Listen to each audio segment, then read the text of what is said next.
এইবাৰ অনুৰোধ জনাইছোঁ বিতুপন বৰপাত্ৰক গীত বা ছবি গীত পৰিৱেশন কৰি আৰু ছবিৰে আমাক আপ্লুত কৰিবলৈ। তুমি কোন কোন জানো বহুদূৰ, তুমি গীত মোৰ এটি মিঠা সুৰ। তুমি কোন কোন জানো বহুদূৰ, তুমি গীত মোৰ এটি মিঠা সুৰ। সুৰে সুৰে ৰৈ দিবানে কি কৈ, জনমে জনমে মই তোমাৰে তুমি মোৰ। তুমি কোন কোন জানো বহুদূৰ, তুমি গীত মোৰ এটি মিঠা সুৰ। দুচকুত অজানিতে তুমিয়েই সিঁচিলাহি, ৰঙা নীলা সপোন মায়াবী। প্ৰণয়ৰ এটি দোলে হিয়া মোৰ বান্ধিলাহি, ছায়া ছায়া আশে পাশে ৰলাহি। মোৰ কামনাৰ তুমিয়ে পৰিধি, মোৰ ভাৱনাৰ তুমিয়ে পৃথিৱী।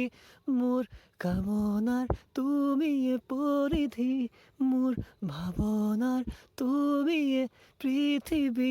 অভিমানী হৈ থাকা কিয় ৰৈ, সপোনে জোনাকে নিবিৰে নিজানে তুমি মোৰ।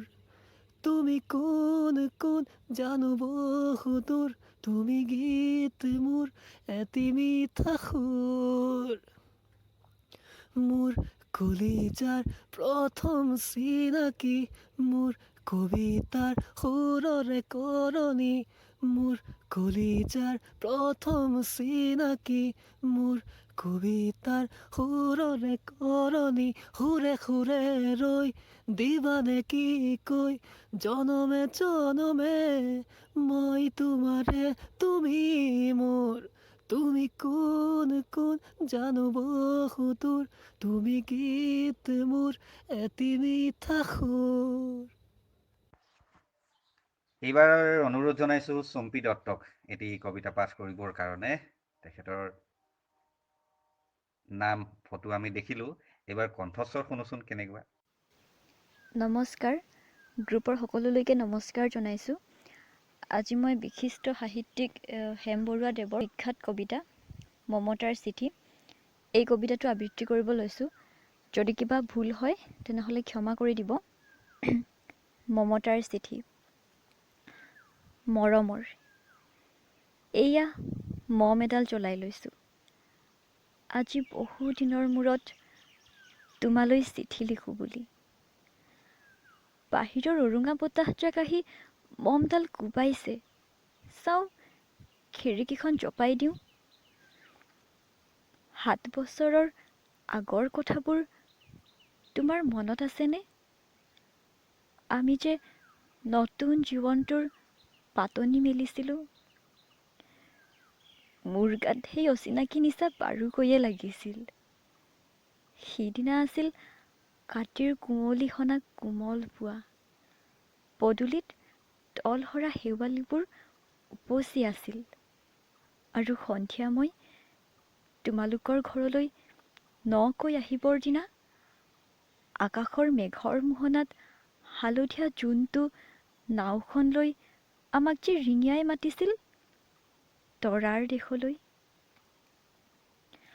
মই লোৱা কঁকালৰ ৰিহাখনলৈ তুমি বাৰু তেনেকৈ কিয় একেথৰে চাইছিলা? মোৰ কেনে লাগিছিল জানা? তুমি যেন কোনোবা দূৰ বিদেশৰ স্বপ্নাতুৰ আলোকৰ মানুহ, আৰু মই যেন তলসৰা এপাহ শেৱালি। সেইদিনা মনসাগৰত মোৰ এৰি অহা আৰু আহি পোৱা অলেখ ঢৌৰ কঁপনি জাগিছিল। তোমাৰ জানো এইবোৰ কথা মনত নাই? আমাৰ দেউতাই যে চিঠি লিখিছিলে, আই তই নতুন ঘৰত হাঁহি মাতি থাকিবি। এইবোৰ 7 বছৰৰ আগৰ কথা। মোৰ যে সকলোবোৰ পুৰাণৰ সাধু যেন লাগে। জেঠমহীয়া দেউতাৰ বছৰেকীয়া হৈ গ'ল। তোমাৰ বাবুল এতিয়া বৰটো হৈছে। তাৰ ওপৰ পাৰিত এধানিমান ডালিম গুটি যেন দাঁত অকণি গজিছে। সি মোক একেবাৰে এৰিকে নিদিয়ে। কেতিয়াবা মোৰ যে ইমান খং উঠে। তুমি নাই নহয়, সেইকাৰণে। সি বাৰু মোৰ বগা হাতযোৰলে এনেদৰে তধা লাগি চাই থাকে কিয়? তাৰ ৰূপজাৰে পৰা এইযোৰ কাপোৰ চিনাকি, সেইকাৰণে নহয়। বাবুল এতিয়া বৰটো হৈছে বুজিছা। আৰু ডাঙৰ হ'লে স্কুলত তাক নাম লগাই দিম। সি আঁতৰি থকা সময়খিনি মোৰ যে বুকুখন তেনেই উদং হৈ থাকিব ভাই। আৰু কি লিখিম, বিশেষ একো নাই। মোৰে শপত, তুমি যিদিনা উলটি আহিবা মোক আগতীয়াকৈ জনাবা দেই।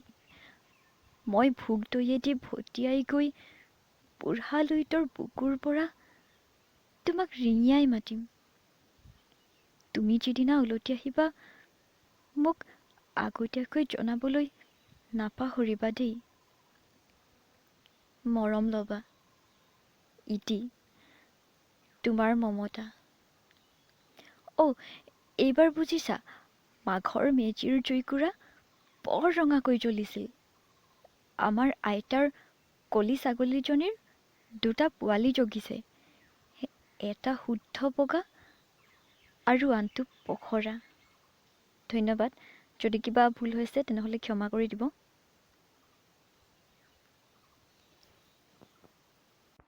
মমতাৰ চিঠিৰ কাৰণে চুম্পিলৈ ধন্যবাদ জনাইছোঁ। বিশাল, তোমাকো ধন্যবাদ তুমি সহযোগ কৰাৰ কাৰণে। আমি আশা ৰাখিছোঁ, যিহেতু আমাৰ গ্ৰুপটো এটা পৰিয়ালৰ নিচিনা, গতিকে প্ৰতিজনে আমাক সহযোগ কৰক অনুষ্ঠানটো সুন্দৰকৈ আগবঢ়াই নিয়াত। কোনো আনুষ্ঠানিকতাৰ প্ৰয়োজন নাই। আমি একেটা পৰিয়ালৰ সদস্য সকলোৱে।